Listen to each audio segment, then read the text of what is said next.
তারপর এক অজ্ঞাত ব্যক্তির লাশ পাওয়া গেছে, হাত পা বেঁধে মেরে গালিচার ভিতরে পালায় রাখা গেছে। সেই লোকের পরিচয়ও জানা যায়নি। সেই লাশটি দেখার জন্য আসছিলাম।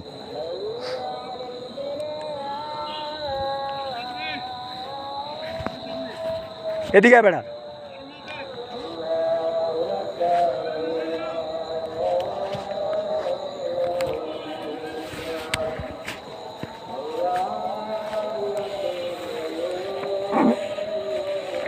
এই যে অজ্ঞাত এক ব্যক্তির লাশ পড়ে রয়েছে, ময়রা ফুলে গেছে গা ভাই।